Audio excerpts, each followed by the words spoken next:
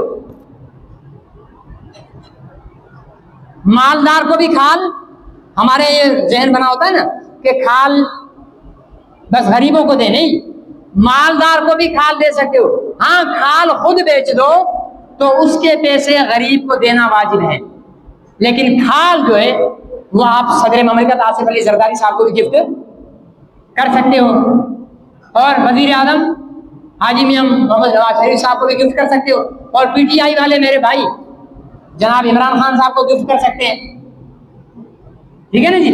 تو کھال کسی کو بھی دے سکتے ہو، لیکن مزدوری میں کھال نہیں دی جائے گی، کسائی کو مزدوری میں گوشت نہیں دیا جائے گا، کھال اور گوشت کافر کو بھی دیا جا سکتا ہے، کھال اور گوشت کافر کو بھی دیا جا سکتا ہے، یہ انسانیت کے ناطے حسن سلوک جائز ہے۔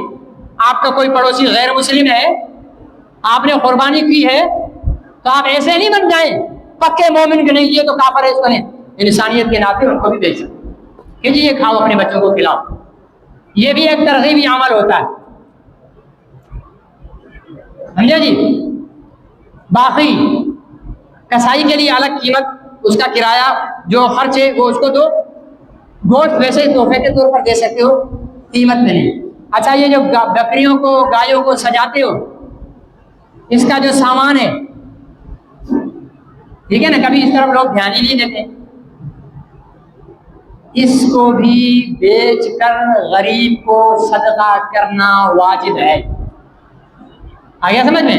ہم تو اٹھا کر پھینک دیتے ہیں نا، نہیں، اس کی قیمت لگاؤ، نہیں بکتا ہے اس کی قیمت لگاؤ، جتنے کے تو نے خریدے اتنا نکال کر غریب کو صدقہ کر،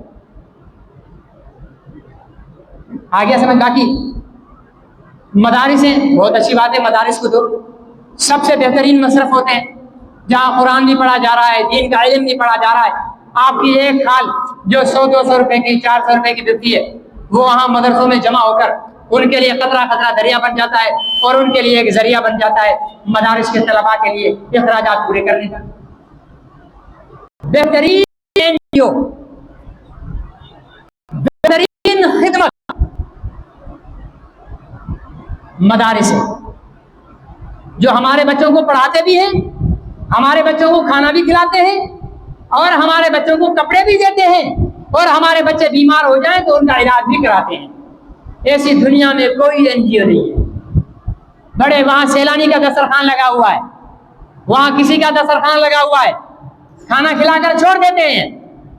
دینی مدارس والے آپ کے بچوں کو رہائش، کھانا پینا، علاج، کپڑا سب کچھ دیتے ہیں مفت میں، آپ کا بچہ یکسوئی کے ساتھ پڑھے۔ اس لیے دنیا میں ایک طبقہ ہے جس کو مہنگائی کی کوئی فکر نہیں ہے، مجھے ہے، آپ کو بھی ہے نا؟ ابھی بجٹ آنے والا ہے، ہم پہلے سے پریشان، حکمرانوں کے سلسلے میں نرمی پیدا کر دے،